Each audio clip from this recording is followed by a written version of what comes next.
Hello, my Teaserking family. How the hell is everybody today? I am fine. As you can see, I got my hair cut. I am just had a very good interview. $3 billion company, senior financial analyst. And it comes down to what we have. We have two jobs, of which I just said, put me wherever you want. I can do the most good. That's how you handle that question. Um, then I had this strange assessment, which I have no idea. Some of it was okay. It was some easy math. Then it got into like drawing and engineering concepts, which I had no idea what to do. But I did it. I had that once at Ford. I almost walked out. They had me do an engineering test. I'm not an engineer. I got a master's in finance. I'm an economist. I'm not an engineer. So I took the test and I couldn't answer. I maybe answered 2 or 3 questions and I got the job. And I think the test was that would you take the test? Not necessarily that I get an 80, 90% on it, but would I stay and take the test? Because I think if you got up and left because it's Greek, it shows that you won't try things, I guess, something like that. Anyway, I got the job. That's what I felt like here. I could answer most of the questions, but then when I got to the engineering part, that rung a bell with me, and it said, no, just take it. You know, you're not going to get them right, but they don't, especially when you're timed. Like you have 3 minutes. I have no idea. So again, it was the idea that you tried and you took the test, not necessarily how much you score on it. Because it was like time, 5 minutes, 3 minutes, 3 minutes, all these things. Some of them were like, good, bad, ugly, and ranking things and stuff like that. I see I'm okay. I'm slowly okay. I think I'm okay there. So anyway, that's where we got, and the interview went great.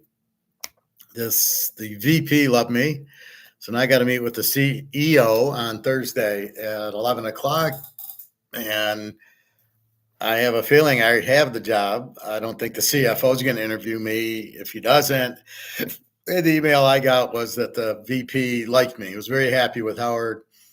So now the CFO wants to meet me, and it's just formidable. So he can say hi, and then that'll be it. So it's a senior financial analyst, good pay.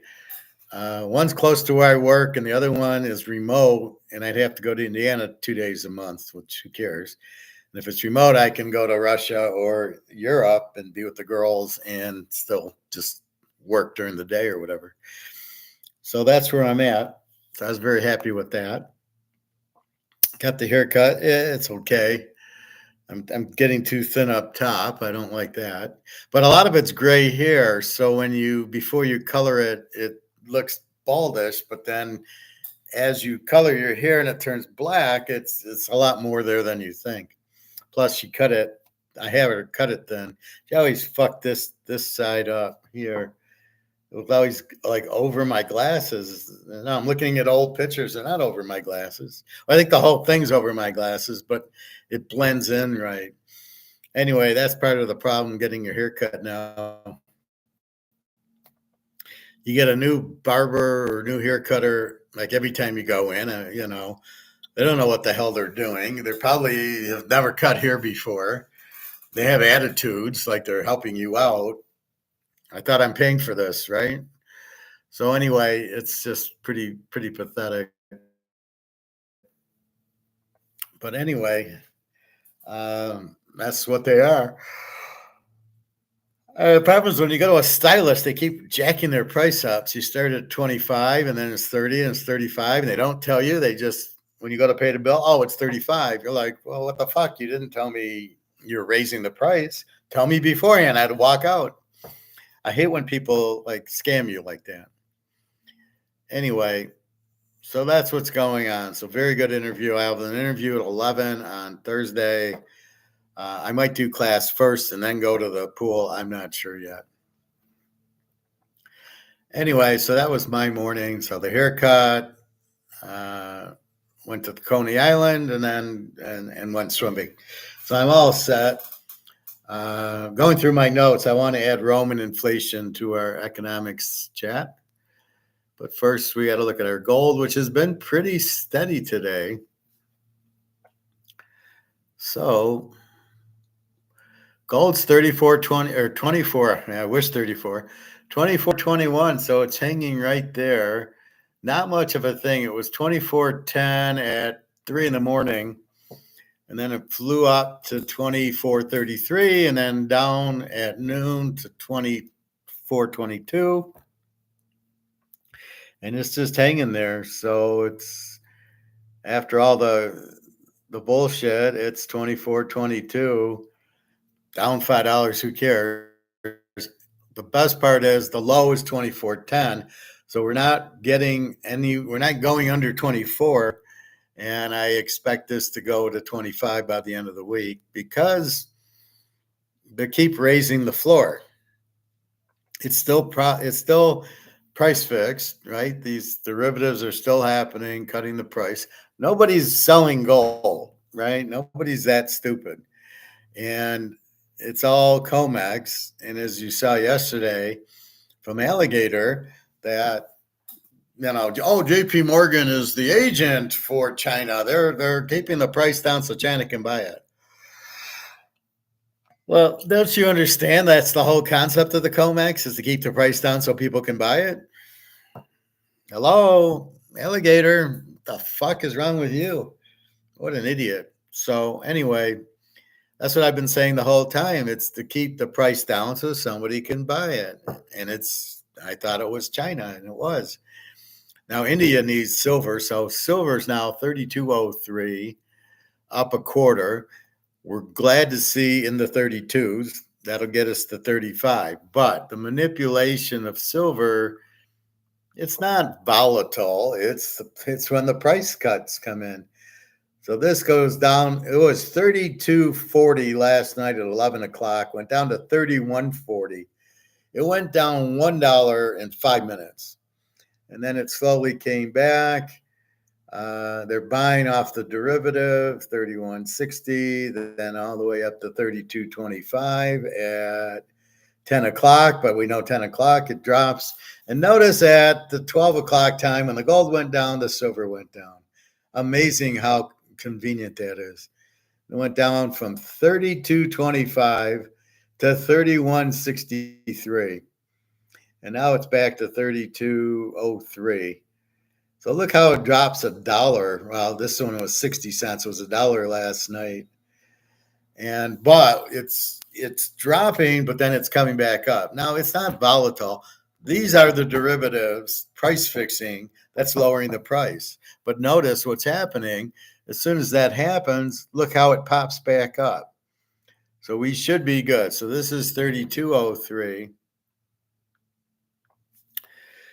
So gold is sticking into the 24s, which is good, and silver 32.03, but it got to the 32s. Then we'll kind of iron it out, and then we'll go to 35. So 35 by the end of the week, I think, and gold should hit 2,500 by the end of the week. Everybody's buying gold and silver, BRICS, all these new countries, you got to buy gold. The demand is there. When the demand's there, the price goes up. Nobody in their right mind, because they're buying because the dollar's going to zero, it's toilet paper. So because this is happening and this is going out, nobody's selling gold. It's only JP Morgan doing a derivative. It's nobody who owns gold is selling gold. That would be incredibly stupid. And we ain't stupid who buy gold and silver. So I was telling my waitress at the Coney, I said to her, you should be buying gold and silver now. I know you probably can't afford gold, maybe a tenth of an ounce for $2.70, but at least buy silver. You can get it for $34, $35 an ounce a mile away. She was like a mile away from my store. So she was listening, right? She got it. Um, but I don't see why you would. Nobody's selling it. Nobody's this stupid, unless you have a medical or something where you need to do some work. It's not high. It's not time to profit take unless you're going to spend the money right away. But you don't want to be in doubt. You never want to sell. I never want to sell this to get into this. And what am I going to do with this? This isn't worth anything. This is. This is going up. So why would I sell to get back into this? I would sell if I need to pay a bill. So I'm not holding this. This is going to pay a bill. That's okay to sell it for that purpose. Otherwise, you do not sell this to sit in this. No. That's not the game. You sell it as quick as you can, only to pay a bill, a credit card, a mortgage, whatever you're trying to pay. All right, so that's gold and silver. So we're in good shape there. And let's look at baseball. So let's look at baseball yesterday. First game, Toronto under 77.5's a loser. Cleveland, 5-star winner. Atlanta, 5-star winner. Washington, nothing winner. Boston, under 7 winner. The Yankees, I can't believe the best reliever in Major League Baseball with a 0.00 ERA gives up 4 runs in the bottom of the ninth to lose to freaking whoever they lost to, Cleveland, or no, that's to lose to Seattle. Of all teams, Seattle, who can't hit, he gives up 4 runs in the bottom of the ninth. That's why you can't go 100%. You got it perfect. You got the ace reliever, the best reliever with the 0.00 ERA, and he gives up 4 runs in the bottom of the ninth to ruin your 4-1 game. Unfucking believable. So that was my loser. Then I had Houston, I lost, and then I had the Dodgers over 8. So my 5 picks, I go 3-2. I hit Cleveland and Atlanta. I lose the Yankees and Houston, and then I win the Dodgers over. So I go 3-2, which is about right. Again, you should have won the Yankees 99 times out of 100. A 4-1 lead with the best reliever, you're not going to lose those very often. And then Houston, I don't know what happened to them. Nothing in basketball. Tonight we got basketball. Now tonight, let's just get this game out of the way.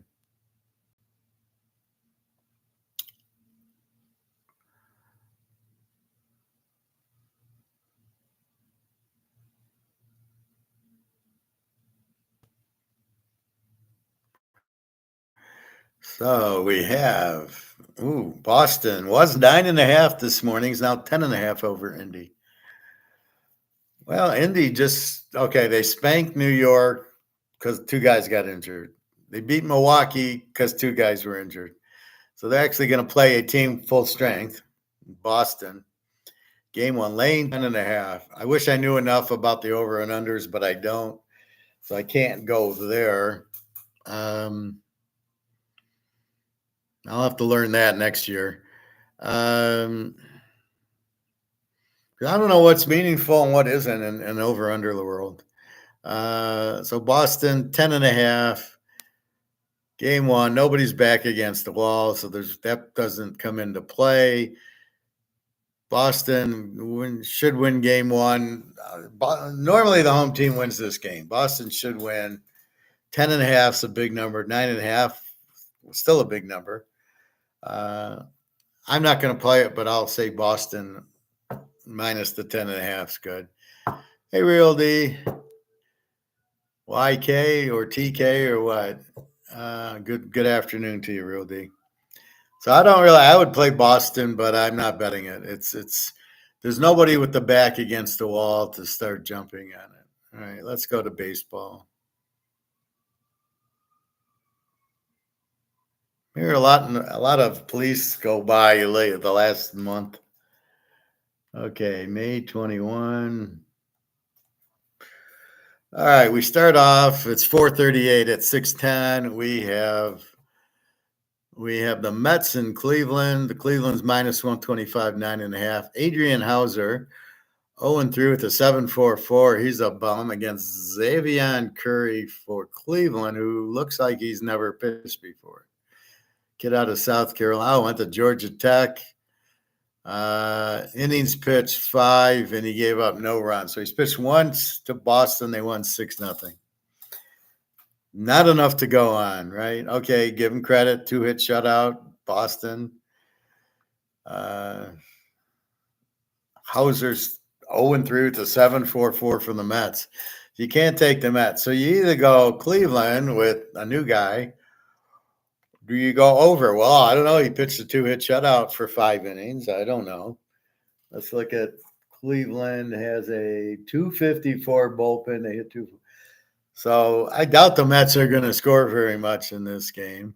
However, Hauser with a 7.44, Cleveland probably hits him pretty well. So superficially, I would go Cleveland, but I don't have a pitcher that I know anything about. So I'm going to have to pass on this game.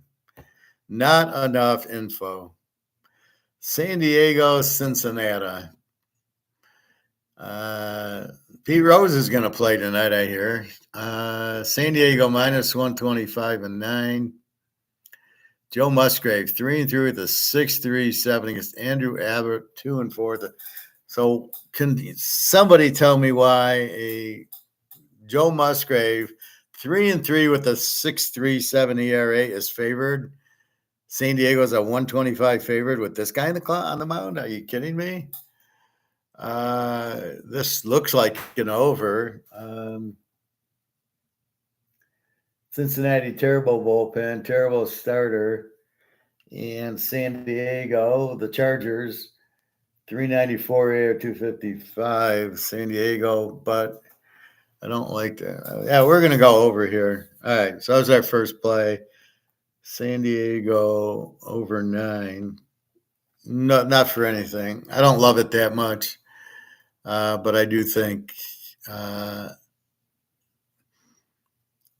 it's an over with this 637 pitcher against the 306 pitcher. Maybe Cincinnati wins, but they're just kind of weak. And this is, again, where you read it. In football, it's once a week, so you can kind of game plan for the weak team. Here you can't. You're going to play San Diego for 3 games, and, anything can happen in any one of them, as we saw from the Yankee game yesterday.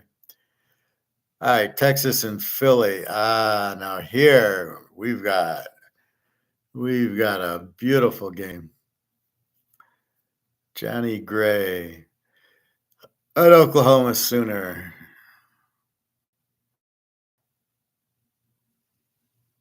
Oh yeah, okay. This is our first lock today.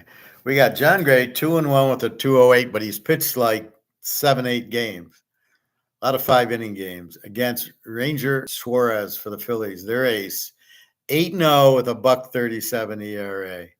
So this would be all Philadelphia. But when John Gray comes in with his 208 and he doesn't give up a lot of runs, we're not sure Philadelphia is going to score. We know Texas isn't going to score.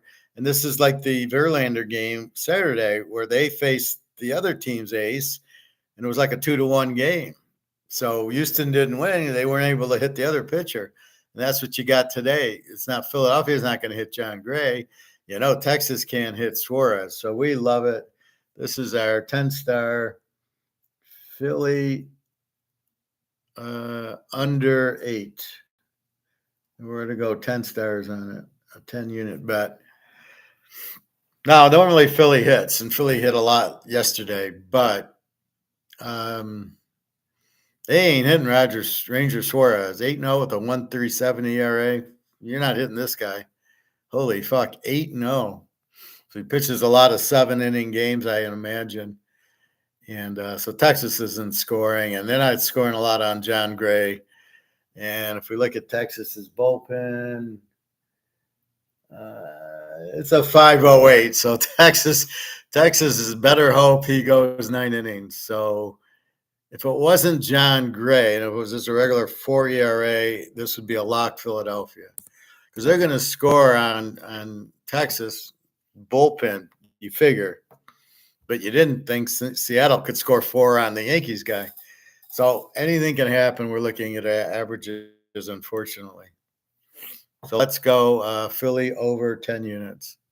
Or Philly under, I'm sorry. Philly under 10 units. The 49ers and the Steelers. Very good game. Should have been a Super Bowl. I was watching the Steelers like the 79 season. They win their last Super Bowl. And you go, what happened in 1980? Where were they?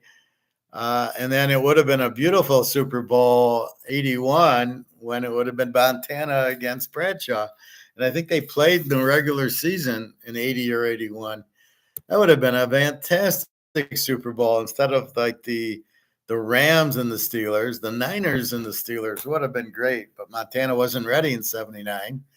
But then in 80, they just fall out. The Steelers they still had Swan and Stallworth and Bradshaw and Franco. Like, what the fuck happened? They lost Joe Green and Mike Wagner is what the fuck happened. But that's how it's always the players, right? So when they start, how do you replace Joe Green? Well, you can't. And that's why the team starts fading. So I don't know. They still had Swan, Stallworth, and Franco. They should not have faded. All right. Anyway, we got Logan Webb for the Niners, 4-4 with a 3.03 against Martin Perez, 1-3 with the 4.86. Frisco's a 135, 8.5 yesterday. I didn't have it. Frisco Pitt. No. Game's in Pittsburgh, so Frisco had to travel, so they're tired. Martin Perez I can't bet on, and then it's do I go over? Let's see. Pitt, they hit 225, weak bullpen. San Francisco, it's 250, weak bullpen, weak starters. Okay, let's go over. Let's go San Francisco over 8.5. We won't play it for anything. Just the pick. Milwaukee, Miami. Milwaukee, minus 135 and 8. Robert Gasser, 2-0 with a .82. Holy fuck. Is this guy for real? Against Trevor Rogers, 1-6 with a 5.79. Let's look at Robert Gasser and see if he's pitched more than 2 games. Out of California. No, he's pitched 2 games. 6 innings, 2 hit ball, shutout, 5 innings, 6 hit, gave up 1 run. So he's given up 1 run in 2 games, but that's it. So what does that tell you about him? Seems good, but not enough info. So we can't go Milwaukee, but the play is still Milwaukee because Trevor Rogers is 1-6 with a 5.79. So he's pretty pathetic. Miami, terrible bullpen, can't hit. Milwaukee's got to win this game. They're a 135, but Gasser's got enough. So we'll take Milwaukee, but not for anything. We don't have enough data to go with what should be a logical take Milwaukee with the .82 ERA guy. But you got to get at least 5-6 games to you take it seriously. The Vikings and the Redskins. We got an NFC game. Minnesota 185, 8.5. The game's in Washington, so it won't be that cold. It's the Minnesota cold, the frozen tundra.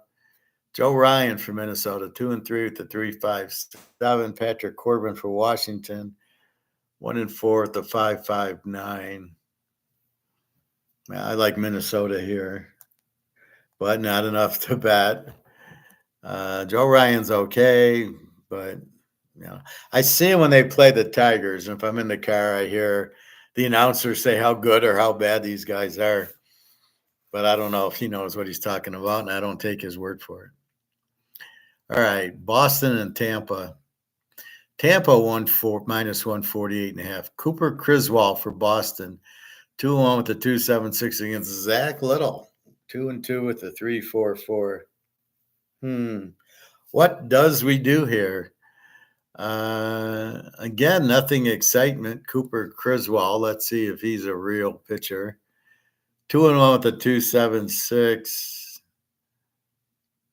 Now he's pitched in about 7 games, and his runs have been 2.4, 0.0, 1.25. So it's like a phone number. So again, this is the problem why it's difficult. He's had 2 shutouts in a 1-run game, and then he's had 2 games where he's given up 5 and 4. What do you do with the guy? Well, how the 5 and the 4, he pitched 2 innings and 3. The most he's done is 5 innings, so he doesn't really give you a lot anyway. Zach Little, 2.344. Boston, the great bullpen's getting worse. It was 319s, now 352. They're hitting 240. And Tampa, terrible bullpen, 426. So both teams have terrible bullpens. But you don't know which Boston pitcher you're getting. The 2 games you gave up 5 runs, or the 4 games you give up 0 or 1 run. It's a little bit too much. So I don't like this game either. It's just when the games are there, you play them. And when they're not there, you just move on to the next thing. Very stoic. That's what you need to do. You can't bet to bet. You got to bet with purpose. And we ain't got purpose yet. Seattle and the Yankees. Yankees 165 and 8. Brian Mr. Flair Woo 1-0 with a .93 against Clark Schmidt, 5-1 with a 2.49. Let's see what Ric Flair is. 1-0. He gave up 4 innings in the first game in May 10th against Oakland. Shutout, but only 4 innings, and then he comes back with a 5-inning, and he gives up a run against KC. So what does that get you if he gives up a run in 4 innings? See, this is the deceitful part, because he's not an 8-9 inning pitcher. He's a 4-inning pitcher, and he's only pitched 2 games. Now, as much as we like somebody that goes woo, Clark Smith's 5-1 with a 2.49. The Yankees blew it. I don't know what to do here. Clark Smith's pretty good. Let's go to the Yankees. But again, I can't 5-star because they beat the ace of aces yesterday. So it's hard to get behind. That guy wants revenge. I'll put it to you that way. But Seattle knows they can hit him, so you got to give him credit. So I don't like that one either. Probably an under, but the under. Seattle hits 227. The Yankees. Yeah, let's go under 8 here and see, but still nothing. I only have one play so far. Philadelphia under 8 for 10 units. The White Sox and Toronto minus 185 and 7. Garrett Crouchet 4-4. The 418 for the White Sox. Yasuki, Mr. Fuji 2-3 with the 2.60. We're going to go Toronto. And that's it. Again, I'm not going to 5-star. Should I go? No, against Katsushi. Let's go Toronto. Oh, okay, so we're going Toronto. Detroit and Kansas City. The famous Detroiters. They got killed twice in a row now. Detroit's actually favored for some reason, over-under of 9. Casey Mize 1-2 with the 3.50 against Alex Marsh 3-1 with the 2.4. I love Kansas City here. We'll go KC 5-star. Casey Mize was a number 1 draft pick in the entire draft. I think they got him out of high school, and he sucks. 1-2 with a 3.50. I don't like him already. Born in Alabama. Played at Auburn. First pick in 2018. Come Auburn. If it ain't Bo Jackson, I ain't drafting the guy. So let's read his runs. 3-2-2-0, 3-5-1-2. So he's had 2 games of 3, 5, and he's had 3 games of 2 runs. So he's only had 2 good games where he had 1 shutout against Minnesota and a 1-hitter against Houston. Otherwise, he's at least 2 runs a game. Nothing too impressive. Alex March. So let's go KC, 5 units. Atlanta and the Cubbies. They're adorable. Atlanta 130-11. Charlie Morton 3-1 with a 3.52 against Havad Assad 4-0 with the 1.49.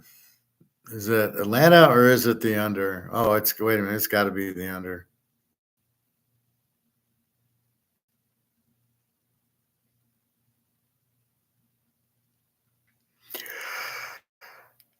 Sorry, I'm a bit tired. Against the Cubbies, 5. Don't they play the Cubbies tonight? 5 innings, he gave up 4 runs. 5 innings, he gave up 2 against the Dodgers. 7 against Miami, gave up 6. 5 against 4. So I'm not smelling what this guy's cooking here. That he's this 3.52 pitcher. So we're going to Cubbies, 5 units. 4-0 with the 1.49. See, that gives me enough to say, okay, in 4 games, he's 149. See, 2's not enough for 3, but once we get into 4, and it's probably more like 6, and you're at a 149, then he's a good boy. So we'll take the Cubbies. Baltimore, St. Louis. I'm probably on Baltimore here. Baltimore, Kyle Bradish, 0-0-2.63 against Lance Lynn, 1-2 with the 4.17. Go Baltimore. Beat the Cardinals. And then go beat Navy.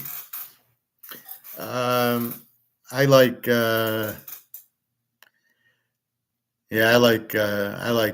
we'll go with Kyle Bradish. Has he pitched enough? See, I can't just look at the ERA without. Yeah, he's pitched in 1, 2. He's pitched in 3 games. I thought it was 4, but one was postponed. He's 3-0, giving up 2 runs, 1 run in about 4 or 5 innings. So I just think they'll hit the hell out of Lance Lynn. So let's go Baltimore, but no bet.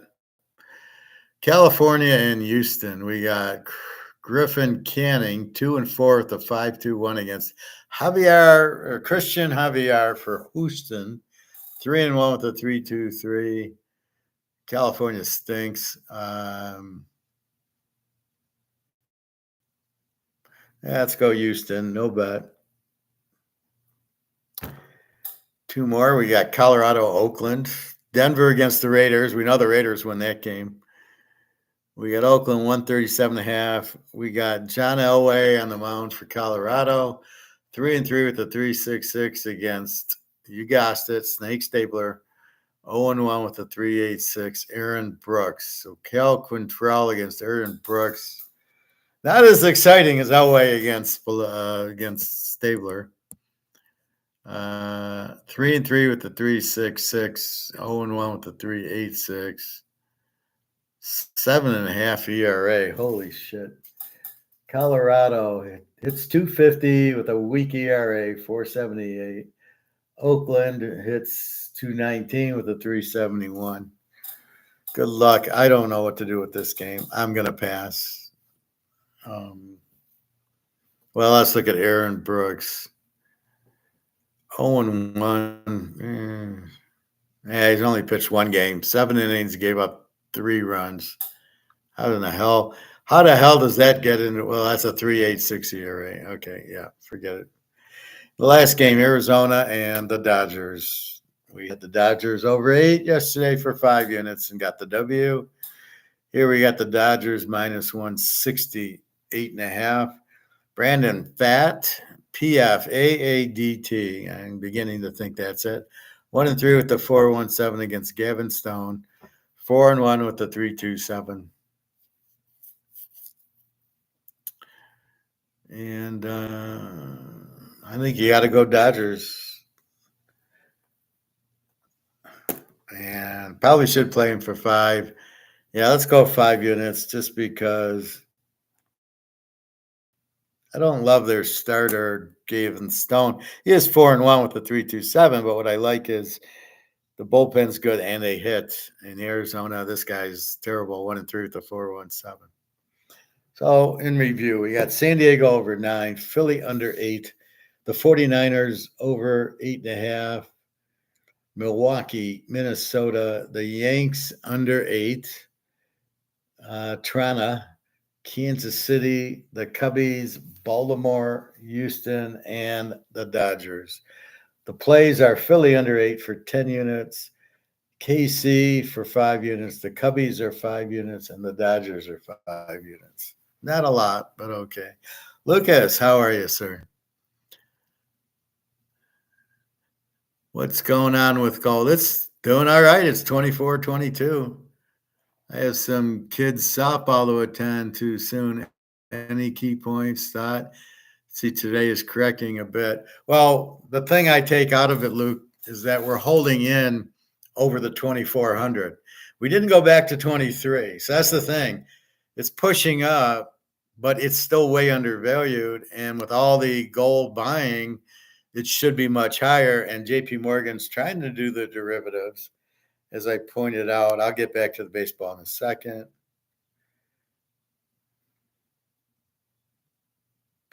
So I'll show you the chart. I'm very happy that it stayed above 24. So gold is at 24.21. So you can see it got down to 24.10, but that's it. It didn't go back even to 24. And as soon as it did, there was no 6 o'clock drop. The 10 o'clock drop really didn't happen until 11 o'clock. And then it only went from 24.33 to 24.22 and a little bit chunk, but it's settling right around the 24.20 area. I think it'll be 25 by the end of the week, and silver right around 32. The derivative in silver last night about 11 o'clock is sitting there at 32.50, and I'm going. Here we go, 35. And then I refreshed it. It was 31.50. It went down $1 on a derivative in 2 minutes. And now it's been fighting that. And I'm glad to see it back at 32. I don't know what Alligator's talking about with silver, if it's going down basically to, if it's all over because India's buying. I don't buy that. I think China's still price fixing it as much as they can. But I don't think there's any silver left. I think that they're buying it all. They're just not selling it. So India puts an order and they're not giving them the silver. But I think that's got to end soon. And I don't know. Is that the only place? If I'm India or if I'm, Tesla, I want 2,000 tons of silver and they say I can't get it. Why do I got to go to Comex to buy it? Is there no silver store? Is there no, can't you buy silver at Target or Costco or anywhere? I mean, really, I don't big bars of silver. Luke, silver looks to be breaking out, and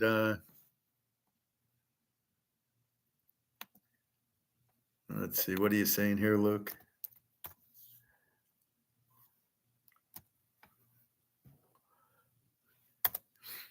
Silver looks to be breaking out in China on SGE. They can't hold it down for 12. Yeah, because I guess it's just Comex. I don't know. Do they have a mint anywhere? I think in London or whatever. But how does it work? If I want to place an order and buy tons, they deliver it. And then once they're out of silver, can they keep doing these derivatives, or don't you need physical to do the derivatives? You can't just do the derivatives. So I think with India buying it and all these solar panels and electric car batteries and phones and computers that need silver, forget it's money. It's also, by the way, money. So there's a huge demand for silver. I think once gold keeps going, once gold hits 3,000, silver will go to the moon because it's getting too expensive. As I said, I got my hair cut and I went to get lunch. I'm talking to the waitress, and of course, I'm teaching her about gold because she won't know, but she was very interested. And I said, the dollar's worthless. And then I used Titanic on her, and that made perfect sense to her. And I said to her, well, gold's a little expensive. It's $2,500 an ounce if you want to buy it, because I know you'd pay the premium. But I said, silver is going to be $34, $35 an ounce. I would highly recommend buying silver. It's a no-brainer. You're going to make a fortune on it, soon, not tomorrow, but you're going to make more than you are holding this. So she was taking notes. So I felt pretty good about that. But we keep seeing here gold 24.21 now, and the high for the day is 24.33. So it's I think last night it might have got up to 24.50, or maybe I've seen it there. But the longer it sits above that 24, and they did a lot of derivatives last week to try to get it under 23, and it immediately kicked back and then went over 24. I have a feeling, yeah, well, I tried to.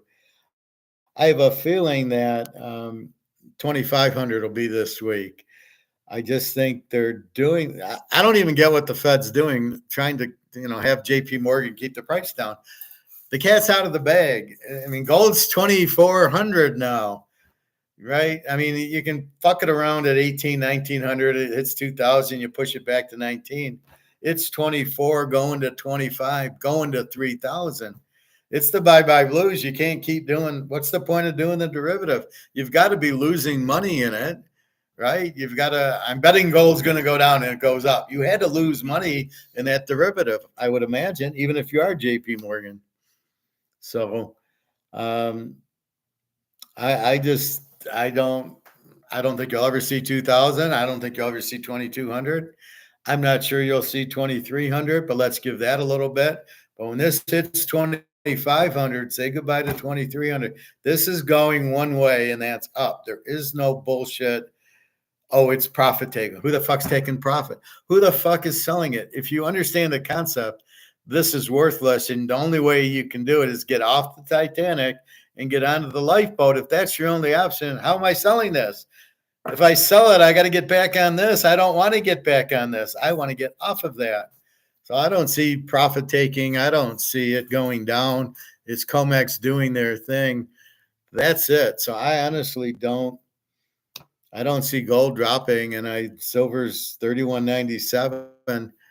I think the longer we can hold over 30, then that's it. But you got to be careful. They do have these dollar derivatives where it dropped $1 in 5 seconds from, it was amazing. It went from 32.50 to 31.50, just like that. And I'm like, so you can see it's at different positions. It's not like a stock where it kind of goes up a little bit and down a little bit. These move.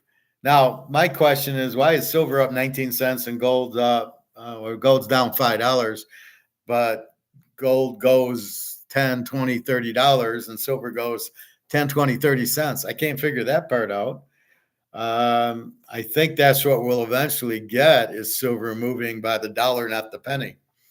So when silver goes to 500, I don't think you'll see silver at pennies.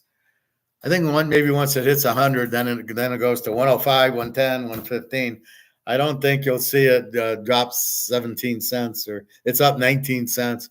It just seems so stupid. But the demand for these are huge, and that's where you go. So gold's hanging in there. I'll enjoy the kids' softball. I used to coach my daughter's teams, both of them. Yeah, tell the girls to keep their eye on the ball when they're hitting. Well, I don't, I had a girl who hit, she looked at the bat, not the ball. So you have that hard plastic thing, and the girls hit it pregame because you can't pitch to them. And so they hit the big thing. And one girl I see watching the bat. She's not staring at the stick, hitting the stick. Says, "What are you doing?" Watch the ball. Look at the ball. Don't look at the stick. And she got a couple of hits in the game. She finally started hitting because she watched the ball. And your body, if you have hand-eye coordination, you see the ball, you swing at the ball, you hit it. That's eye-hand coordination, and that's it. You can't explain hitting. Just watch the target. Just watch the ball coming. So anyway, so enjoy that. Tell the girls keep their eye on the ball when they're hitting. But that's where we're at. I don't think it's really correcting. I mean, silver's up 20 cents, so it's still fighting that 32. And gold's 40, 24.20. Gold, as far as I can see, is not coming back under 24. It did that last week, right? It went 24 something and a derivative down to 23.80. And then it shot right back to 24. And I think they pissed their load. I don't think they have anything left to keep derivating. You only have so much you can derivative. And after that, you run out of gold supply to do it with. You can't do it anymore because you've run out. So it's like calling timeouts. You only have so many. Once you've called them, you got nothing left. So I think this 24-21, I think it's going to get pushed because the central banks who want to join BRICS need to buy gold. I think that's the membership. You got to buy gold, with the thing. Anyway, so that's where I see it, Luke. I think we're in good shape. Silver's fighting that 32, and gold is hanging in over 24. So we just now our next phase, gold 2,500 on the way to 3,000, on the way to 10,000, and silver is pounding the 32, should get to 35, should get to 50 on its way to 500. So that's where they're heading. Understand that it's not. These are not highs. These are paper highs, but we're not talking the paper game. We're talking the physical game. And in this situation, they're nowhere near where they're headed. So don't I'm going to profit take. Okay, now what are you going to do with the money? Oh shit, it's worthless. I got to go back and buy it. Yeah, but now you got to pay a premium, and gold's $100 premium. So before you sell it, you better be careful. Let's see what this is.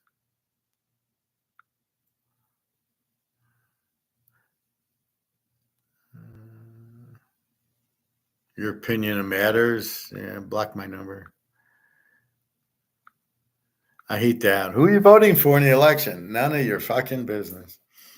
All right. So anyway, we'll see gold, silver 35.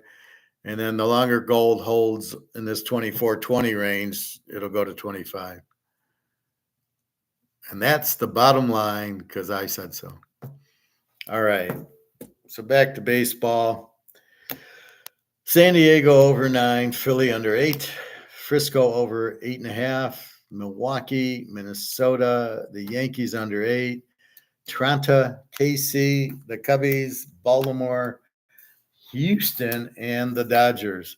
The bets, the Dodgers are 5 unit, the Cubbies are 5 unit, KC's 5 unit, and the Phillies under 8 are 10 unit. Their ace is on the mound. I think he'll shut out whoever the hell he's pitching. And who's he got?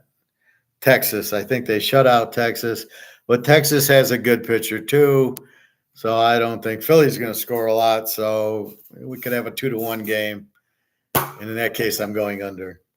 And that's it. There's not as much as yesterday. NBA, I really can't play it. I think Boston probably covers tonight, game 1. They'll want to get off to a good start. And Indy's probably a little flat after beating the Knicks. Now, can they beat Boston? I don't know. They can get a team that's healthy. It's hard to say. They haven't played a healthy team yet. So when the Knicks were healthy, they couldn't beat them. When the Knicks got injured, they did. Milwaukee wasn't healthy. So there you go. We will see what happens. But just a few in baseball. All right, so that's where we're at. Gold and silver we've discussed. Now, I brought up a couple of interesting things that I've been looking at in my notes, and one of them is inflation, and one of them is the Roman Empire. So let's look at the Roman Empire. People don't want to understand learning from history for some reason, as if, well, that was the Roman Empire. That can't happen now. That was Rome. That was, 250 BC to 500 AD. Why would it matter now? Well, let's look at the Roman Empire. Roman era was two periods. The Republic, 250 to 68 BC before Christ, and then 69 before Christ to 500 AD. So they had a 750-year run, just like Alabama, and then they're done. What happened? Why did they die? Well, let's look at the Republic. Low taxes, free trade, leaders were elected. It was a republic, free enterprise. Rome grew very quickly. Amazing how that works every fucking time. Center of law, finance, everything, a constitution. Amazing. Little interference from the government. You can only be elected to one office one time. What a novel idea. You mean you can't be a career politician and run to get reelected? So they knew you don't want the guy to try to get reelected. You run one time, you do the best for the people, and then goodbye. And then you go back in and somebody else runs one time. Two presidents or councils, one every other month. Good God. Afraid to give one man too much power. How about that? So even the Romans knew poison from good. Afraid to give one man power. Here comes Julius Caesar, one man who got too much power. The Don Corleone of Rome. Augustus Caesar had no wars. Nero, very corrupt. Sounds like we got Nero now. Burnt all the wood to redo it with marble. He wanted to build a monument to himself. Sounds very familiar. He burnt the town out. He blamed the Christians. Maybe it was the lions that did it. He debased the currency. Now, that's debasing. When you have the coin that has gold and silver and you take the gold and silver out, is debasement. Inflating the paper dollar by printing it is not debasement. You're not debasing this. The basing is taking the gold and silver out. You've already done that to the currency in the 60s. Well, you really just had the silver, right? The quarters and the half dollars, you took the silver out. That you already debased, but that was in the 60s. All right.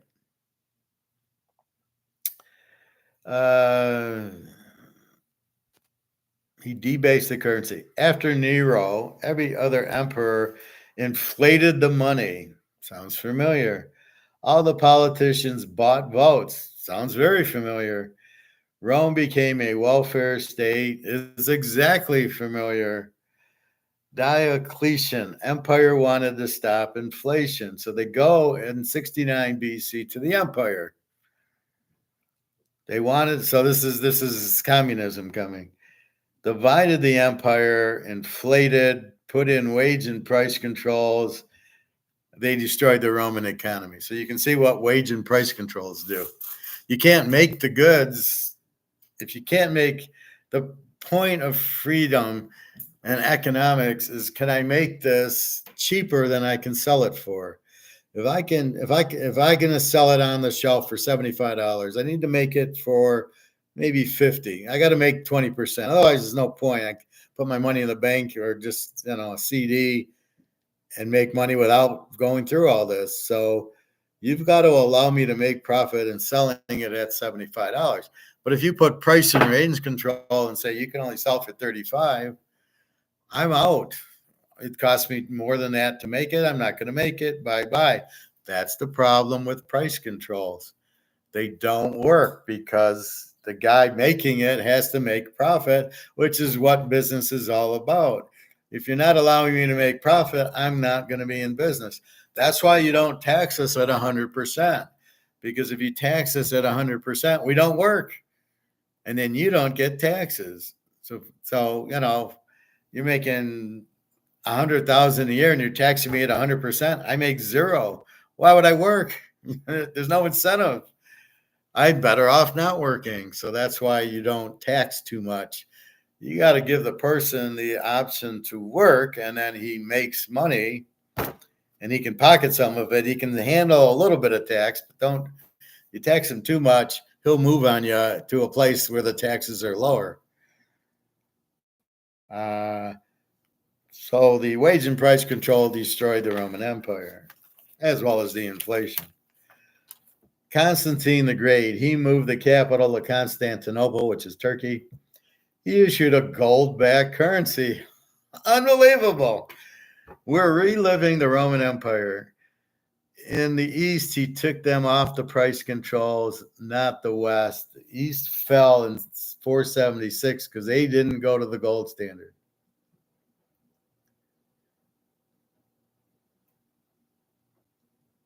The East fell 476 AD. Big government kills the economy. Empire is the welfare state. So the Republic was very good, but the Empire wasn't. And what do we have here?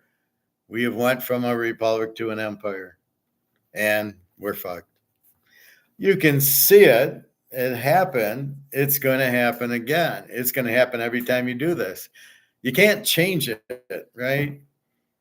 Once you see it happening and you do the same thing, guess what's going to happen? It's not going to change. History repeats itself if you're stupid enough to do the same things. Then we have Western Europe, two farms, feudal system. Okay, I just wanted to get into the Roman Empire. So that's what happened with the Roman Empire. They went off the gold standard. They went off of law. The idiot burned all the wood, all the houses to make marble. He inflated the currency, and he destroyed the Roman Empire with wage and price controls and inflation. Wow. And we want to do the same thing. Oh, okay, I see what's going on. So that's what I got for the Romans. Then I get into the other leading up to the feudal system, the mercantilist era, the classical liberal era, the era of regulations, the era of entitlement. So if I just quickly look at that, the feudal medieval was the Dark Ages, 500 AD to 1500 AD. The mercantilist era was 1500 to 1821. Then the classical liberal era was 1821 to 1914 here, where we boom, we're on the gold standard. Then the era of regulation comes in when they put in the Federal Reserve and they start regulating everything from 1914 to 1965. And then the era of entitlement, 1965 to now, we give away money. And as I said yesterday, they want the pie cooked. They want to eat the pie. And my point is, but if you don't let us bake the pie, you can't eat the pie.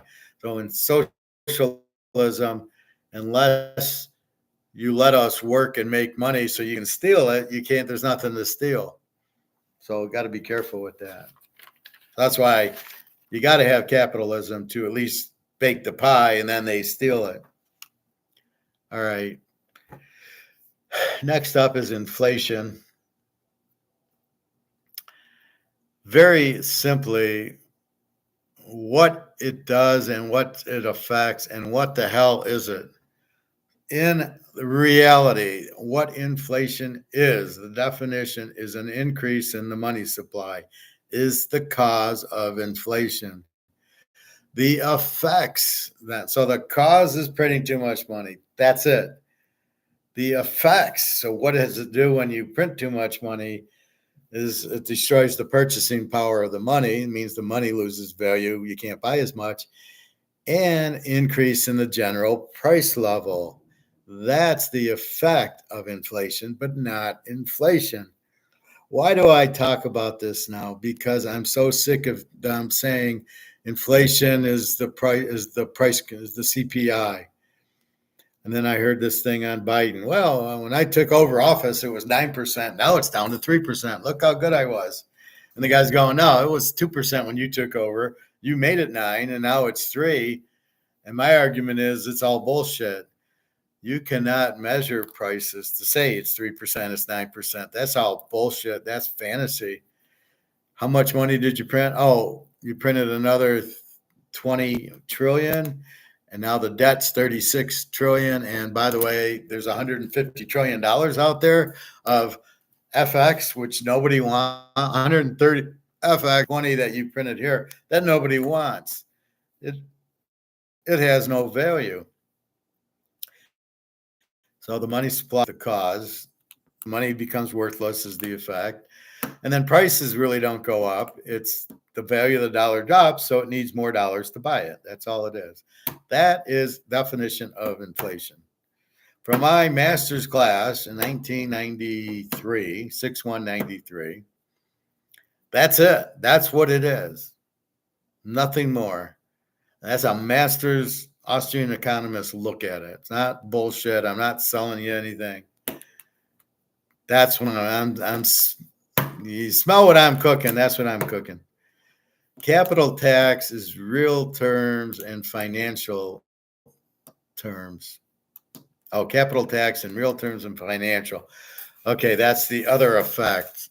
So there's the money loses value, the prices go up because it takes more dollars to buy, and this tax in real terms and financial terms. So the tax goes up. The transfer of wealth, increase in the money supply. Who gets the money first? The people that print it. They get money first. They can buy goods and prices at lower prices before they go up. And who it hurts are the fixed income people and the companies that can't raise the prices. They get hit with the higher cost but can't raise prices. Fixed income, older people. Anybody that can't get more for their dollar loses. Even the people that get the money first, it's a very small time that they can do it. Then eventually the prices go up, so they don't really benefit from it either. 3 types of inflation. The specie inflation, 1500 to 1600, Spain had gold inflation, which is the only time they got all this gold in Mexico. So they took over the Aztecs and Incas. They were in Spain. They went to Mexico, Columbus and the boys, and they found all this gold were the Aztecs and the Incas, and they got it. So it's really not inflation per se. It's just they found a bunch of gold, so that made the supply of gold more. But it's only happened one time, and it'll never happen again. Government fiat inflation. The Chinese printed money, the France, the German. People closest to the government got the money first. So it's government printing the money caused the inflation, but the biggest inflation is the fiduciary money. Bank credit inflation is the most serious to cause the trade cycle. So the banks who make money out of thin air are the ones causing the inflation because they just, oh, here's $1 billion. Well, where'd you get that from? Well, we just printed it. That's the biggest problem with inflation. So again, the benefits, the debtors, they pay off in cheaper interest rates. So it's good to have a house or a car that you're making a payment on because you're paying them in cheaper dollars. Market power raises prices, want your products or services can pass on your increase. So as the Coca-Cola tries to sell their 2-liter for $3, if they can't, they don't benefit from it. So it's only people that can raise their prices are people that want their products and are willing to pay extra. So that's maybe it's Saks Fifth Avenue, it's Mercedes or Ferrari. I just want a Mercedes. I don't care what it costs. Gold, apparently, we don't care what it costs. We just want gold because we know it's going up. So gold's very much an inflationary a thing that can raise prices. Again, the first to get the money benefit. People that hold real assets benefit. Gold, land based on location, and artwork based on artists. So if you own a Picasso, you're going to do well. If you have land and next to Caesar's Palace, you'll probably do well. And gold and silver will do well because they are fixed. They're not going to lose their value. Who gets hurt? So there's inflation. Who gets hurt? Fixed income people, financial assets, claim or IOU, senior citizens, people with bonds, CDs, and annuities get hurt with inflation, and creditors. People with no market power can't increase income with increase in expenses, as I've said. Can't pass along increased costs to the customers. See, just because there's inflation doesn't mean all the costs go up. That's why the CPI is useless in measuring inflation. If I can't pass it on, there is no cost increase. So it's all deflective. It's not real. There's no 3%, 10% inflation. It's you printed, you got $150 trillion out there. It's the printing of the money that's the inflation. The money isn't worth anything. Inflation. The D group, unskilled labor, GM, Ford, inflation, business cycle, sticker shock, flooded the market, wages drop. We have recipients or welfare recipients.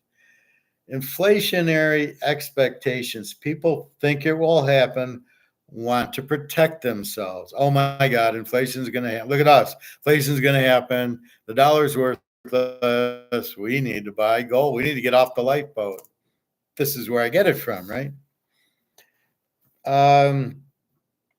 Inflation premium figured in interest rates. That's why I say interest rates cannot go down. They have to go up because if you think there's more inflation, then you have to raise interest rates so you can get paid back in inflated dollars and make it worth your while.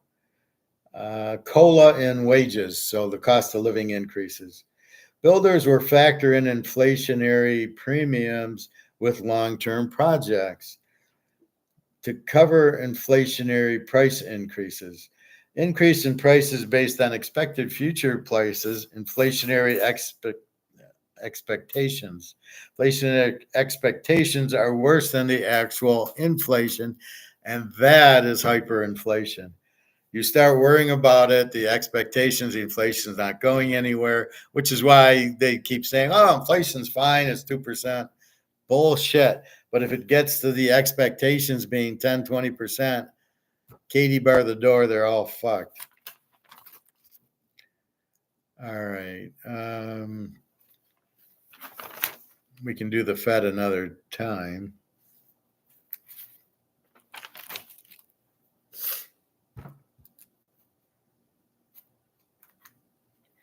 We can do the Fed and the IMF tomorrow. Let's look at there's three types, three classical currency systems. The gold standard, as we know. The idea was 100 kilometers is always 62 miles an hour, right? If you're in Canada and it says 100 kilometers, you're doing 62. It never changes. That's the idea of the gold standard. We're on the gold standard from 1815 to 1914 when the Fed came in. Very low inflation, very low taxes, incredible growth. So they all measured their money in a fixed weight to gold. England used the pound was a quarter ounce of gold. The US dollar was 1/20th ounce of gold. And the Latin franc was 1/80th of an ounce of gold. So 1 pound equaled 5 US dollars. The gold standard must have to be on the gold standard. You need a fixed weight and be convertible, common denominator gold. So that's the key. The dollar must convert to gold. So you can't print more than you have.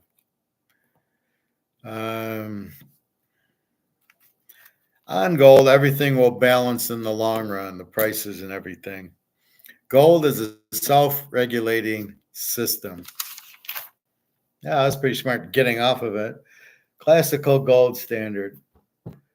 Advantages of that. Everything can be returned to gold.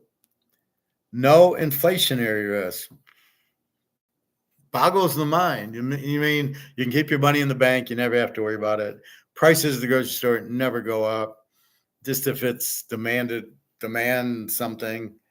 You have very low interest rates. You have high and steady economic growth. Who doesn't want that? No speculation in currencies. They are all weighted in gold. It's set. No foreign exchange risks. We know what the euro is and the Swiss franc and everything. But the problem is you need disciplined governments. Can't have that. The disadvantage of the gold system, there's one disadvantage. No monetary policies by government. Poor government. They can't fuck us all over. An increase in the price of gold, miners' production goes up. That's it. So you go to a gold standard, the only disadvantage is the government can't fuck you. Sounds like a pretty good system. In the gold standard, you have no inflation to worry about, no unemployment, no interest rates. The economy grows, so there's always jobs. And the biggest thing is that I hate, people are worried about growth. Well, think about it. You had horse and buggy, and then you had the car, and all those people lost their jobs in the horse and buggy. However, they're all able, there was no jobs. All these jobs are needed to make cars. So everybody in the horse and buggy industry would have gotten to the car industry and made cars, gotten an increase in wages, learned a skill much better than horse and buggy in cleaning up horse crap and feeding the horse and making sure the buggies and the wheels are good. So it's not bad to increase production, productivity, and increase standard of living. As you increase standard of living, you get more time off, and you what was the other thing? There's more time on you. You increase the productivity, you increase the safety and the health of the country. So where before we only lived to maybe 40 years old, the time of the Romans, to now we live to 80 years old because you have more safety, you have more features, you have more production, you can get more done, you can make more money, you can live a better life and take more breaks, and you get off work at 5 and you can go on vacation, and you can do all this because the productivity gains and the money gains, and you have a better, easier life. So there's less stress. You live longer. And if there is things, there's better doctors. They can cure you. So everything's good with the standard of living and everything if you had the gold standard. The second type, 3 classic currency systems. One's the gold standard, which is plus, plus, plus, win, win, win. The second one's called a floating exchange rate, which is what we've been on since 1971, where all the currencies are fiat or printed by the government, and they're not tied to gold. The bills, and it's all based on hope. We hope this has a value. Like we hope we can trust the government to keep value on this.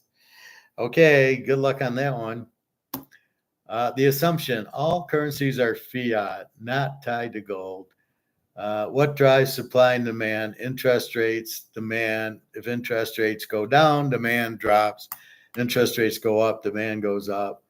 Expected inflation. All economic decisions are based on the future. Floating exchange rate system, all monies are fiat paper. And here are 5 factors. 1 and 2. Okay, so the 5 factors of the fiat system: interest rates go up with demand, expected inflation, political safety, how safe is our money, future expectations. 4, the stage of the business cycle, projection, everybody wants to make money, boom, buy equities, everybody wants dollars, the price of the dollar goes up. Inflation, nobody wants dollars, price of the dollar goes down. Is that where we're at now? Inflation, price of the dollar. Nobody wants dollars. China, nobody wants the T-bills. Price of the dollar goes down. It's at 0 right now. Demand for goods and services. New product that everybody wants, the price will go up. They need US dollars to buy the new products. So those are your 5 factors. Interest rates up, demand up, expected inflation, political safety, stage of the business cycle, and demand for goods and services. So if it's a new product that everybody wants, the price goes up, like when we went to the flat screen TV or computers or cell phones. And then more people get involved, the price comes down. Gold is the ultimate inflation hedge. We already know that. Buy gold when there is inflation. Fuck that. Buy gold when there isn't inflation. Just buy gold. And the third system. So the first system is three classical currency systems: the gold standard, the floating exchange rate, where all currencies float against each other without gold. And the third system is the fixed exchange rate, which was Bretton Woods system, which we had from 1945 to 1971. It's a stable currency and free trade. 1947, the General Agreement on Trade and Tariffs, which is GATT. How does the fixed exchange rate work? $4 an ounce for silver. If it goes under, you buy it. If it goes over, you sell it. But it's fixed. IMF, International Monetary Fund, supply gold in cash, keep exchange rates stabilized. The dollar is what everything was fixed to. Then tie the dollar to gold at 35 an ounce. The money supply increased, the gold outflow increased. The bank price of gold was 35 an ounce. The free market price of gold was 60 an ounce. Gold was more valuable than the dollar. Gold is 24.20 an ounce. The dollar is worth 2 cents. The gold drain, 1958 and 1959, it started. 1964, LBJ, wars are expensive. He wanted to go to Vietnam. He printed money. 1969, Nixon, he inflates and goes off the Bretton Woods system. A gold run, just like a bank run. What does that mean, a gold run? Well, all the countries who were hooked to the dollar, so you're Germany and you're hooked to the dollar, and then you see this idiot take us off the gold standard. He goes, well, wait a minute, they're going to print too many dollars. I don't want to be attached to the dollar. So Germany's saying, I don't want my money back by this. I want it back by that. I want my gold back. I don't want this because it's not backed by the gold anymore. This is Bretton Woods. This is the fixed rate. It's backed by gold. Okay, am I right? But once you take that off, it's not backed by gold anymore. I don't want this because now it's toilet paper. I want my gold back. And that's what happened in 71, which was what created comex, to keep the price fakely done so people, couldn't take their gold, but they were still getting it. Balance of payments. No, I don't want to get into that. And then we get to the Federal Reserve, and I don't want to get into that now. It's too confusing. So that is the gold standard. Those are your three classical currency systems: fixed, floating, or gold.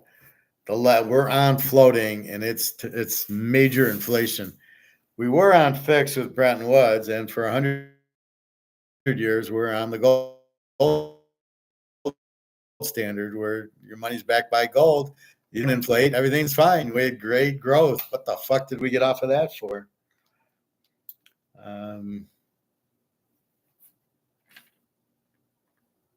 Why do we save? Because things will be more valuable later. But not now. We don't want to save now. Precautionary motive for a rainy day. Income motive, earn interest. Investment earns income, raises tomorrow's standard of living. Not now. Transaction move, having a house is worth more than dinners. So we're not going to go eat much. We're going to stay in. We're going to go to the grocery store. We'll save all this money so we can buy a house, because it's much better to own the house. That is a good investment versus going to Chinese. And speculative motive, value of the savings. If prices drop, then the change in money is more valuable. If prices drop, which they're not in inflation. You can't buy Mirage if you're holding American brands. That was my stock thing. So the point was, you only have so much money, and if you're in the Mirage, I can't buy Coca-Cola. I only have so much money. I got to buy one or the other. I think that's it. So what's happened? You can't save now. You can't put your money in the bank because the money's inflated. And if the money's inflated, you're not earning interest to raise tomorrow's standard of living. You're keeping it, you're losing tomorrow's standard of living. It goes down because your the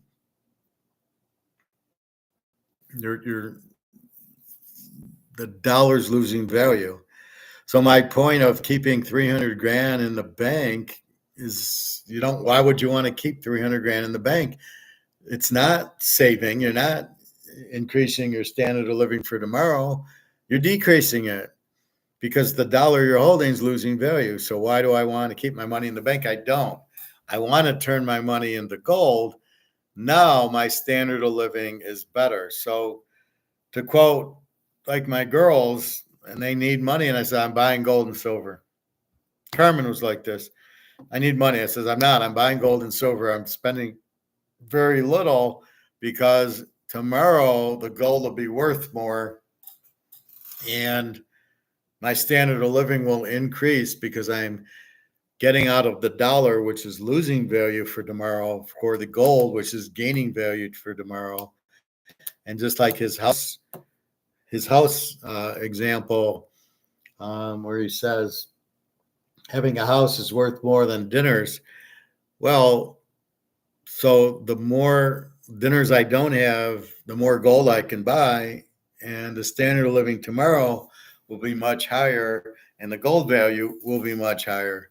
So my standard of living in the transaction move of having gold over dinners, here's where it's coming to fruition because my standard of living is going way down with this money than it would be because the inflation's printed. Money's worthless. And that's really the key why we're buying gold and silver, because the dollar will be worthless. Our standard of living goes up, our value goes up, our worth goes up. So our standard of living tomorrow will be worth a lot more than it is now. That's why we're buying gold and silver.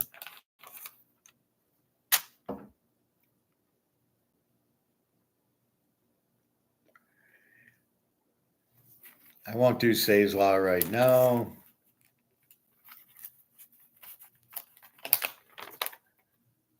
And we'll start tomorrow with the rest of the economic history after the Roman Empire.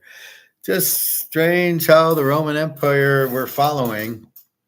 We got Nero in office now who's trying to burn everything down for the, it's crazy.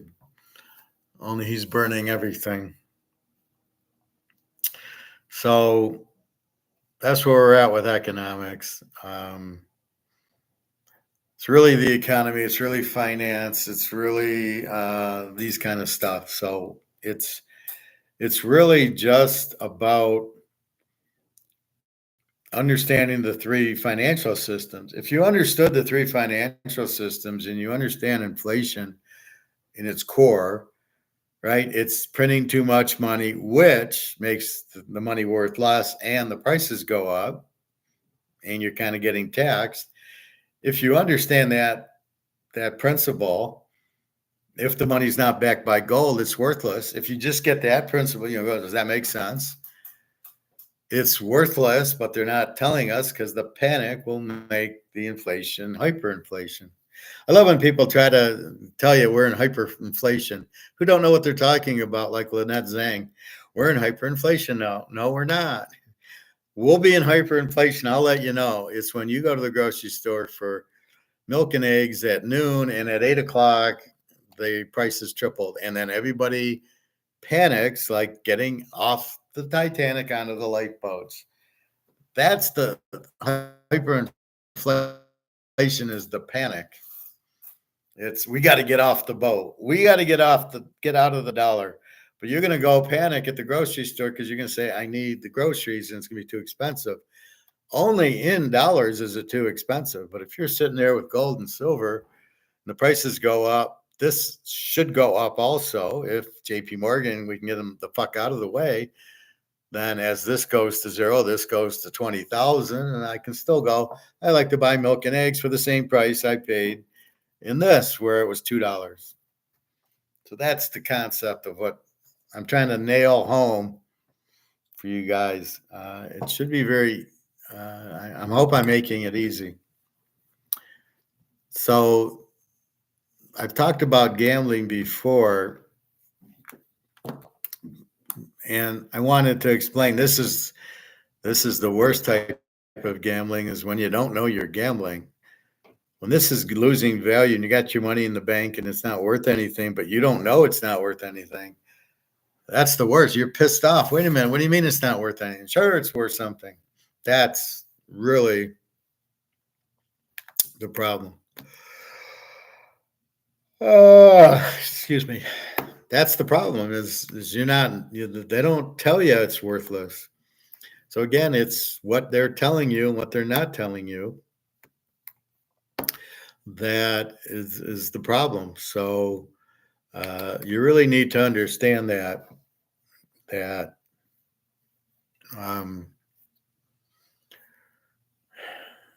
government, see, what shouldn't happen about the Fed, there was one thing that I should share with you.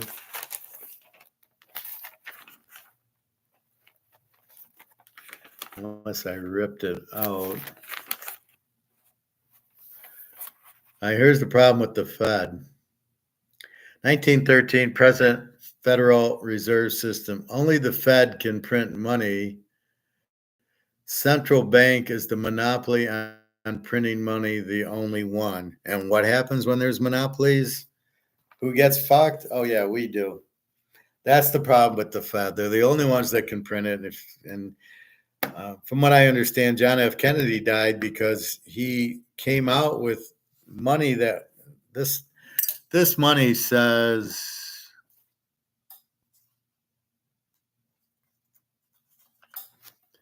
it says up here, Federal Reserve note. You see how it says that? Federal Reserve on the top.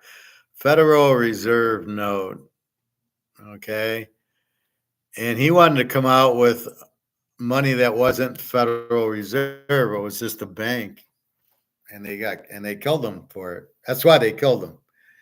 I thought he wanted to go on the gold standard, which he might have. The notes he was probably doing, I think, were gold and silver backed.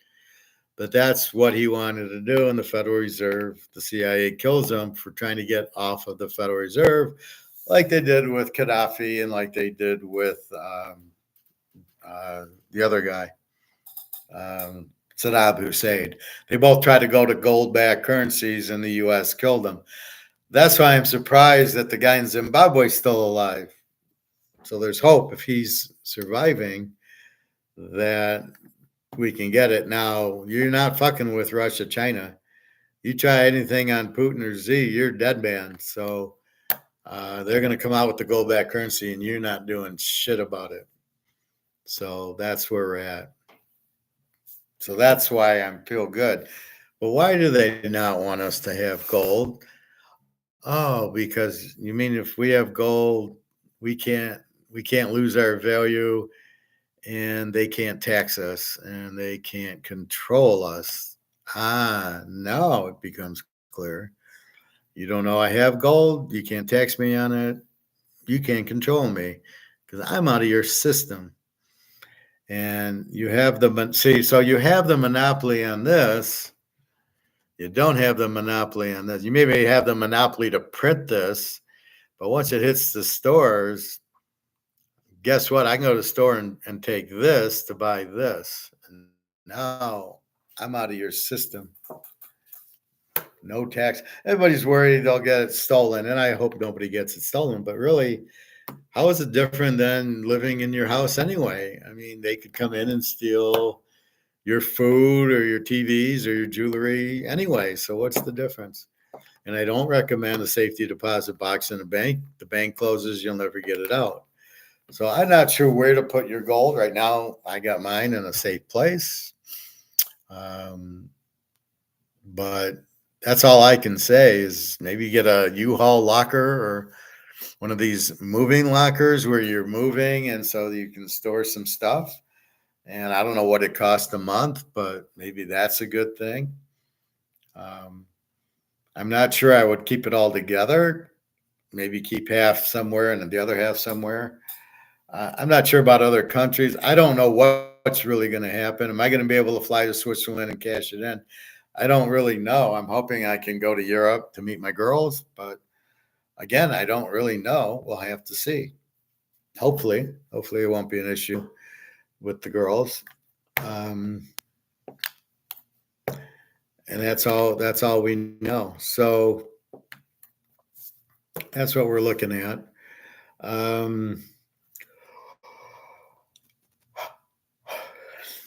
So we know gold, they don't want us in because they can't control us. We know they're price fixing the price because they don't want you to get out of dollars into it. So they want to keep you trapped on the Titanic. And the boat's sinking, and they're saying, nah, it's not sinking. It's fine. It's not sinking. You're fine. Don't even worry about it. As you can see, the boat's going, deeper and deeper into the water. It's not sinking. No, don't worry. Biden's got it all under control. Inflation's only 2%. It's 1%. Inflation's zero. How about that? If I say it, it must be true because I wouldn't lie. I'm in the government, and that's the problem. So it's a lot based on the honor system. Like this is based on the faith of the government. Does anybody have faith in the government? As there's no demand, there is no price. As I read you from the Roman Empire, and the Roman Empire sounds like just what's going on here. Price fixing, price controls, inflation, incredible, crazy presidents running it. You're off the gold standard. You're taking all the gold and silver out of the money. And we see what happened. There ain't no Roman Empire now. How the fuck could they ruin the Roman Empire? 750 years, and these idiots take the money, take the gold and silver out of it. All you got to do is leave the gold and silver in the money, and you could have Mickey Mouse run it, and it wouldn't matter. No, we got to take the gold and silver out because I got to burn the city and build marble to myself, Mr. Nero. That is the insanity. So what do? Same thing. We want to take all the gold, take all the, we've got all the gold out of the money. We did it in 71. We did it with coins in 64. And now we're printing away and inflating to zero. And that's it. So what are you going to do? So it's really a shame. However, thank God we understand what's going on, and we know what's going on, and we know the remedy. The remedy is this: as long as you have this in silver, you'll be fine. I don't know if we'll live in America or we move to Russia or Poland or Singapore, Puerto Rico. I don't know where we go, but we don't stay here. It's going to be hard to stay here if it's corrupt as it is, and they won't have money to run the government. So this is a big problem. All these people crossing the border is a big problem. They're not checking them if they're good boys and girls or they're killers and terrorists. They're not checking that. I don't know. I'm not crazy about that.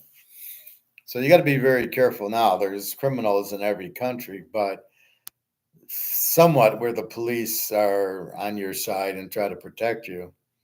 So this is what we see. So anyway, this is my notes that I use religiously. Most of this I already know. So I don't really have to rely on them as you hear me say a lot of the stuff. But today I wanted to go right off the book. There's stuff on interest rates. There's some Adam Smith. Oh, here we go. Monetizing the debt. Oh, this is good here. Monetizing the debt. The Fed makes the long-term debt lose control on interest rates, move into short-term debt. Regulations down, taxes down.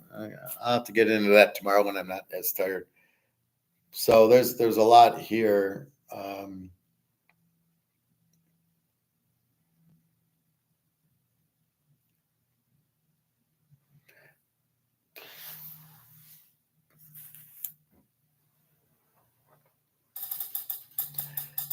The money illusion. The value of the dollar is down. Oh, I like that one. Stagflation, you'll hear that. It's simply inflation with high unemployment. So the money's worthless. It costs more, and nobody works because nobody can produce because there's no market. You've killed the freaking free market with stagflation because nobody can work. There's no jobs for you because nobody can make money, and if nobody makes money, then where are you going to go work at? And there's no market, so they can't sell because there's no incentive. And I really hate. I'm watching this Jack Bauer thing where it's very disappointing. The more I watch, the stupider it's getting. So he gets forced into it because of his nuclear attack, or not a nuclear attack, just an attack on the Capitol, and he's the surviving, the survivor, and he comes on, and oh, it's I'm ready to throw up. It's just crazy. They're trying to touch on climate change and gun control and racism and all this bullshit. It's like, okay,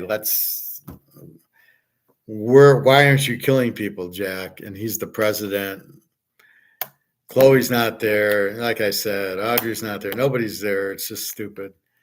It's getting worse and worse. There's no real rhyme or reason to it. And he looks like an idiot. He's like the nicest president. He doesn't yell, and you're like, oh my God, what the fuck did you do? This is terrible. If you're going to do this, do another Jack Bauer. So anyway, it's really hard to watch that, but it's a lot of government bullshit.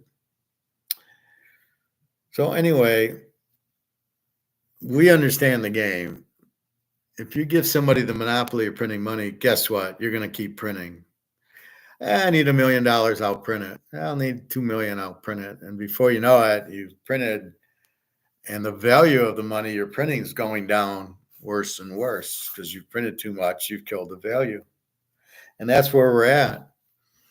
And I was watching some idiot yesterday or this morning or last night talk about, well, they just got to, this is how they'll get out of debt. They'll just keep printing money. And you're like, hey, another idiot.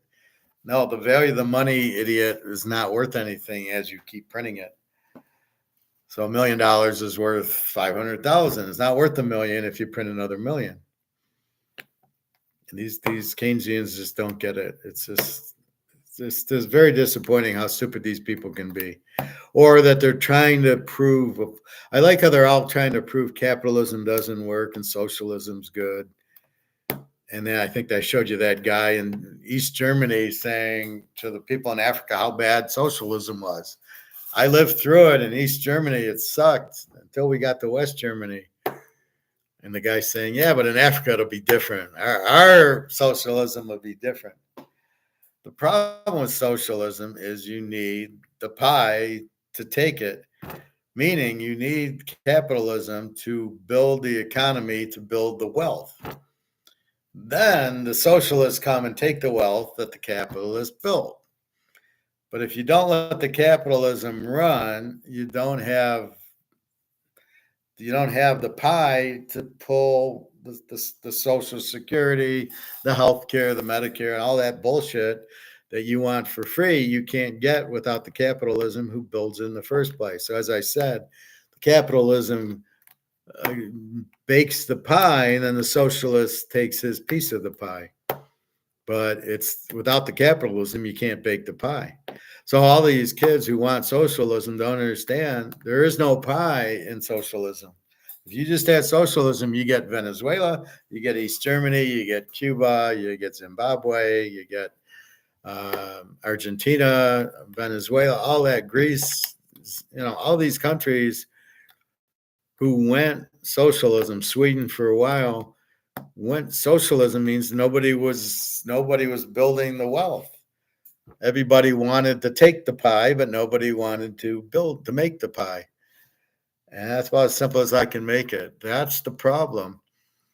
So, of course, everybody wants the piece of pie, but the pie's better if you bake it and then you eat your own pie. You went out and you worked and you made the money and you baked the pie, and then you're eating your pie that you make, that you put the hard work into. And what they're selling that nobody wants to listen to is, well, you can just take the pie. Oh, we want the pie. We think capitalism sucks. We want socialism. And you're just shaking your head. You're going, what the fuck? Why don't you want to work hard and then you can make whatever pie you want? You want blueberry, you want chocolate, you want lemon meringue. If you work, you can then make the pie you want, and then you can eat the pie you want. Socialism, you're going to get blueberry pie, and that's your only choice. And if you don't like it, too bad. And that's the problem with it. It doesn't work. It's never worked because there's no pie. You're not creating a pie. It didn't work in Soviet Union. Russia now is not socialist. They're very capitalist. I believe there's private property and some sort of free market. We saw Putin's digs. He's got some nice houses and a nice train and a nice 700 cars. So he's enjoying capitalism, I think. And that's really the whole point of it. It's a very people don't understand. They just want to take. They want that free stuff. Everybody should go to college. Everybody should get welfare. Everybody should get medical. Well, where's it coming from? Well, if the capitalism don't create the pie, the socialists can't take it. So what's the incentive of being a capitalist person in a socialist country? None. That's why you don't want to run to Venezuela or Cuba or maybe now Zimbabwe if they had gold-backed currency. And that's what happens. The Venezuela, the president steals all the money. They print the money, it goes to zero. Well, he's got money. He can afford steak and potatoes, but nobody else can eat there. And that's the problem with it. So they want the free stuff. They don't want to work for it. They want to live off the government. Oh, it's easy to just get a check every month than it is to go work for it.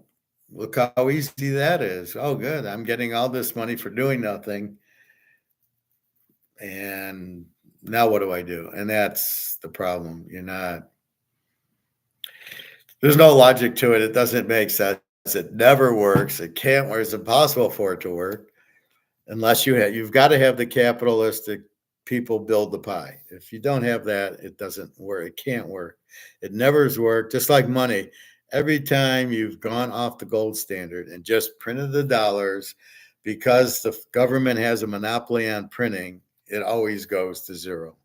It's always worthless if it's not backed by gold. So if it's anything that's dollars, it's not backed by gold, will go to zero because you can't print gold. So gold keeps the dollar down, but it keeps it healthy.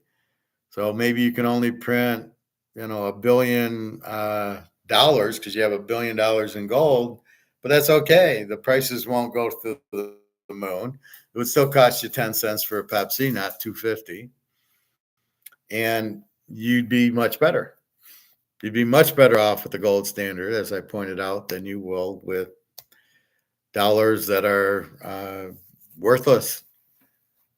And they'll just keep printing them until they're worthless. JP Morgan will keep trying to price fix gold. I don't know why. I don't know what he's thinking. I think he gets paid by the Russians to keep pricing it to keep the price down. Hello, Eric. How are you today? So that's kind of where you're at. But how many people really understand that? You do now. I learned it, but I didn't learn it till 1993. So there was 30, 40 years. I didn't know what the hell was going on. But I'll tell you, when I learned it, I'd be yapping and my family didn't know what the fuck I was. They're so clueless that you can't even talk to people. Most people don't want to listen because they can't. What are they going to tell you? There's nothing they can tell you that can counter any of this. This is exactly what's happened, what's always happened, and it always will happen. So understand that if this is not backed by gold, you're fucked. And you can't trust it because you can't trust the government because the government always is untrusty. And so you always go and buy this in silver because you know it, you know what's going to happen. This will go up tremendously in value once we get rid of JP Morgan. And this is like a car that will eventually go to zero. We know that's going to happen. That's the fact. That's the history. And that's all you're trying to do. You're trying to keep it down. Don't fall into the Bitcoin trap where Bitcoin's going to a million what? $1 million, but the $1 million won't be worth anything. Even if it does go to a million, it's not worth anything because it's priced in dollars, which doesn't have a value. Egon thinks there's like 2 cents left. Like it lost 98% of its value, but now it's the last two. And I argue, no, I don't think the dollar has any value. I think the people are showing that by raising the prices on everything. The dollar had value. Why would they raise the price? Why would Coke be $3 for a 2-liter? It wouldn't be. It would still be 99 cents, but that's how much the dollar's gone down. That's the inflation, but they're not going to stop printing. So who are you kidding? And there's no recovery. There's no recovery. Inflation doesn't go back to zero. You printed $150 trillion. There's no fucking way you got to bring that back in to make the inflation go to zero. How the hell are you going to do that? You can't do that. So once you print $150 trillion, it's there. You cannot cure inflation with 50 or 75% interest rates. The idea, I guess, is to put the money back in the bank so they could burn it. That's why you do the interest rates. So how do I get the money back? I got to make the rate high enough. It kills the economy, but I get the money back and I can burn it. And now I'm back to $1 trillion, not 150 trillion. And once you do that, then now I can kill inflation. So that's really the object. But we will see. So anyway, that's what's going on. Let's review our baseball again. Basketball, I like Boston, but its spread's too high. I think they'll win game 1 at home, but I wouldn't bet it. Baseball, San Diego over 9, Philly under 8, Frisco over 8.5, Milwaukee, Minnesota, the Yankees under 8. If that guy blows another fucking 4-run lead, Toronto, Kansas City, the Cubbies, Baltimore, Houston, and the Dodgers. The bets, Philly under 8 is a 10-star. Kansas City's a 5-star. The Cubbies a 5-star, and the Dodgers a 5-star. How the fuck did the guy's got a 0 ERA, gives up 4 runs in the bottom of the ninth to Kansas City? Are you kidding me? Or to not even Kansas City, it was Texas, I think. Like, what are you kidding me? I don't even think it was Texas. It was Seattle. How the hell did they do that? Anyway, so that's today's picks. Yesterday we were 2-1. We were 3-2 yesterday. So not a bad day. Again, it's too much. Most of the pitchers, you don't know if they're going to give up 1 run or 5 runs. And that's the problem. And then you don't know how the bullpen's going to act. How could the guy with a 0 ERA give up 4 runs in 1 inning? So that's the problem with baseball. And the difference is in football, you got Mahomes. You got Joe Burrow. You're not worried about anything. You know, as long as Mahomes and Burrow don't get hurt, you're in the game. You're in the game till the end. They're probably going to win it for you. There is no averages. It's not anything to do with an average. Mahomes is Mahomes. You win the game. He'll keep it close, he'll win the game at the end. And that's the difference. You don't even have the pitchers going more than 5-6 innings. Verlander maybe 7, and guys like him, the guy in Philly today, maybe he'll go 8 innings. But that's really what you're looking at. So this is why we use history a lot. We use history as we see what happened with Rome and the Romans, and we're doing the same thing. And what do you think is going to happen? Is going to be a different outcome? Joe Biden, well, all of a sudden, hocus pocus, inflation's gone. Everything's better because I'm Joe Biden, and I don't know what day it is, but I made the inflation go away. Well, that's impossible. You can't do it. It's not going to happen. The money's worth zero, and they'll come out with a new currency. And if it's not backed by gold, if it's a CBDC, which it can't be because central bank delivers to the banks, not to us. So I don't see how that can happen. The banks aren't going to want to go out. You're not going to make JP Morgan go out, or Chase or Bank of America or Wells Fargo. They're not going anywhere.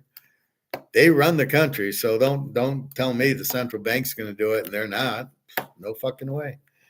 So that's what you have. So all you can do is buy gold, hope that JP Morgan stops with the gold suppression, price fixing.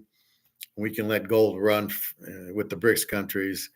That's all we can do. And hopefully the BRICS countries won't fuck around with gold and make it worth $25. I don't think they will. I think they need it higher. And I think we'll finally go to a free market. But China's not buying all this gold for the price to go down. China would cut themselves off. If you got 60,000 tons, you don't want it at $5, okay? I'm pretty confident they want $10,000, $15,000 gold. Well, we just want free market, and then the same thing. So I guess what we want is like secondary market for the Super Bowl or the Rose Bowl or something, where we want the ticket price might come out at $400, but secondary market is $2,000. That's what we want with gold because it's not first market anymore. It's secondary market. That's once we get there, it explodes. And we're very close to that in gold and silver. And that's what we want if we own it. If you don't own it, you don't want secondary market. But if you do own it, you want secondary market. All right, dinner time. Although I had a late lunch, so I'm not that hungry. I'm not sure what I'm going to eat. I got chicken leg. I got hamburger. I'm going to make sloppy joes tomorrow, I think. I need my packs and I need my tomato paste. I tried it once with tomato sauce, but the can was like 12 ounces instead of 6. So when I poured it in 3 cans and all the water, and it was just water. Half of it didn't evaporate. Normally it kind of gets soaked in. So I got to make it again, but it's a nice change of pace from hamburgers, and I don't want to eat too many. Then I get the gout and everything else. So I'm trying to watch my meats. And anyway, that's about it. So any questions or comments, let me know. www.teaserking.com. Big interview today. I went very well for a nice job. And I will have the second interview with the CFO. This is with the VP of Finance. Thursday will be CFO. Thursday, I believe it's 11 to 11:45, which will probably run to 12:30 because they like talking to me. And that'll be on that. I had to take this really strange test today, assessment test, but it wasn't like, there was some like add up numbers, like can you add 2 and 2? Then there was symbols, which was really weird. That's more engineering, and then just normal things. So, I'm sure I did well on it for the ones I could answer. 2 and 2 were 4. I got that right. Some of the symbols I have no idea, and certainly not in a 5-minute time frame.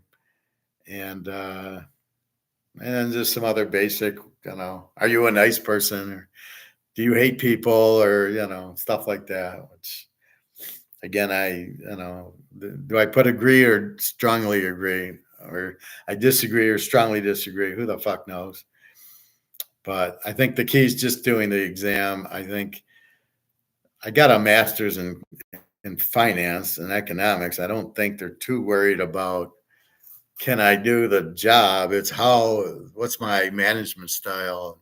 Like I said, do you yell at people? Have you ever hit anybody? I was very careful on, do you ever hit anybody? Do you ever get angry? It was like, no, I don't. I'm stoic now. There's no reason to. You just laugh at the other people. So I think that's what they were trying to get out of you. Oh no, he hits people, he slaps people. But all of those questions went no way, and all the kind and nice questions were strongly agree. And that's all I think they can take out of that. Oh wait, he hits people. Well, we don't want him. So I avoided all those, which I think were the pitfalls. So we will see. But I do have the interview set with the CEO Thursday at 11. So my feeling is that no matter what I did on the test, as long as I took it, they don't care. It's like it's probably just for HR. Okay, he took the test. And same thing, like I said at Ford, I took the test. I didn't do well because it was an engineering test, but I got the job. So I think the same thing here. I think the job's not really predicated on this test because it's one of these psychology tests and stuff. And I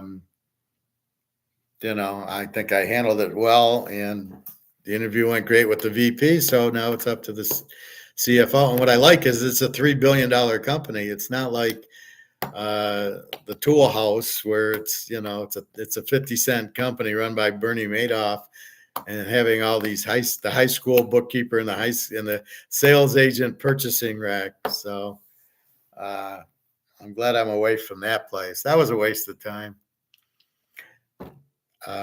Anyway, that's about it. So www.teaserking.com. If you want to email me with questions or comments, please go ahead.